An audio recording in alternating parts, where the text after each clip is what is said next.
देवी शूरसरि भगवती गंगे त्रिभुवन तारणी तरल तरंगे शंकर मौल विहारिणी बिमले मम मतिरास्तम तब पद विमले। पूज्य गुरुदेव, एक सवाल और है, मकर के महीने में ही गंगा स्नान अधिक लोग क्यों करते हैं? जी, ये बड़ा अच्छा प्रश्न पूछा है। ये ज्योतिष के सिद्धांत के मुताबिक जी गुरुदेव, जब मकर राशि में सूर्य प्रवेश करते हैं और उस समय गंगा जी से जो सकारात्मक ऊर्जा है स्नान की वो अधिक तीव्र हो जाती है। जी गुरुदेव, मकर के महीने में विशेषकर सभी देवी देवता सूक्ष्म रूप धारण करके इस भूमंडल पर गंगा जी के तट पर आते हैं।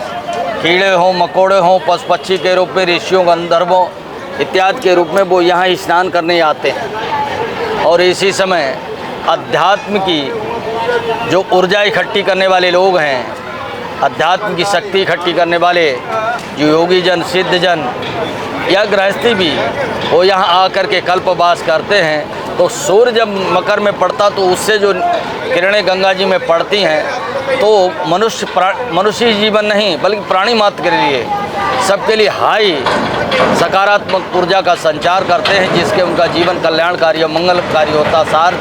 शारीरिक, मानसिक, आदि दैहिक, आदि भौतिक, आदि दैहिक 3 प्रकार के तापों का नाश होता है और 4 प्रकार के पुरुषार्थ प्राप्त होते हैं, इस-लोक के और परलोक के। लिखा है, देवी शूरसरि भगवती गंगे त्रिभुवन तारणी तरल तरंगे शंकर मौल विहारिणी बिमले मम मतिरास्तम तब पद विमले। विमले भी इनका नाम एक दिया है, जाह्नवी भी इनका एक नाम है।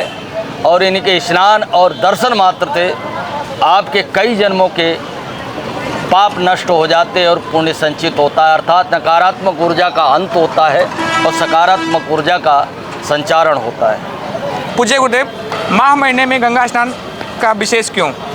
हाँ, माघ मास में कहते हैं, भगवान कृष्ण ने गीता में कहा, मासा नाम मार्ग शीशो हम ऋतु नाम को सुमा करा। महीनों में माघ का महीना मैं स्वयं हूँ।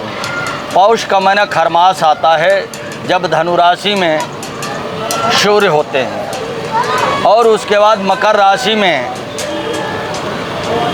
सूर्य जब पहुँचते हैं और उसी समय सूर्य वंश के जितने भी प्रतापी राजा थे कपिल मुनि के आश्रम श्राप से भस्मीभूत हो गए थे। तो सूर्य ने ये वरदान दिया था कि गंगा जी यदि पृथ्वी पर अवतरण हुई तो जो पृथ्वी मृत लोक के लोग हैं उनको इस महीने में जो वर्ष भर ऊर्जा नहीं प्राप्त होती, पुण्य नहीं प्राप्त होता है, वहाँ आध्यात्मिक क्रिया के द्वारा नाना प्रकार के लोग आध्यात्मिक, तांत्रिक, मांत्रिक, यांत्रिक प्रयोगों को प्रयोग करते हैं और सफल होते कभी नहीं हो पाते हैं। लेकिन बड़े बड़े योगी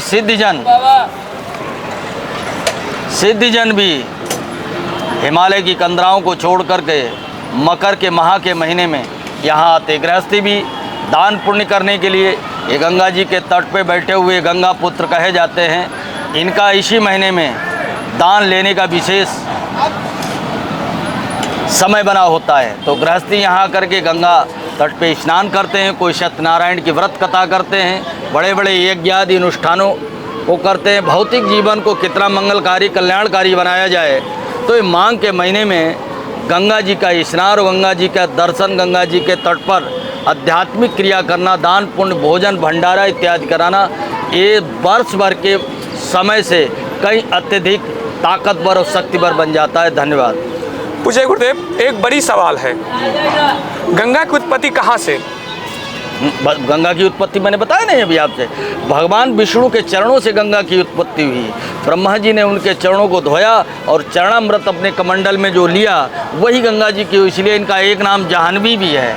भागीरथ लाए पृथ्वी, तो इनका नाम एक नाम क्या है? भागीरथी भी है। और भगवान शंकर के जटाओं से होकर एक नाम इनका सांकरी भी है। और गंगा इनके पुत्र भीष्म पितामह, आपको पता होगा महाभारत में गंगा ने स्वयं स्त्री रूप धारण करके भीष्म पितामह को गंगा ने जन्म दिया था।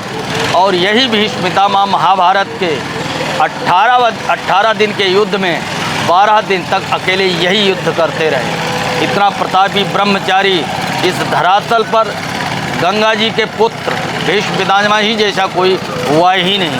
इसलिए गंगा की महिमा, और गंगा ने इस भारतीय समाज को स्त्री रूप धारण करके क्या महाभारत के इस देश के जो हस्तिनापुर आज कहा जाता, दिल्ली कहा जाता है, उसका एक ऐसा महान योद्धा उत्पन्न करके दिया जिसका इतिहास विस्तार में मैं कभी बताऊंगा। तो इसलिए भारत और भारत के लोगों के लिए गंगा जी अति महत्वपूर्ण है, ऐतिहासिक दृष्टिकोण से, सामाजिक दृष्टिकोण से और आध्यात्मिक दृष्टिकोण से। गंगा जी हमारे जीवन का एक अभिन्न, मैंने कहा ना, गायत्री, गाय और तुलसी और गंगा जी, ये हर भारतीय लोगों के लिए बहुत महत्वपूर्ण विषय रखता है। इसमें चेतना बसती लोगों की। ये गंगा का किनारा है, ये गंगा का किनारा है। गंगा का किनारा शब्द सुनते ही लोगों की चेतना में एक सकारात्मक ऊर्जा का संचरण जैसे महाशक्ति प्रदान होती है।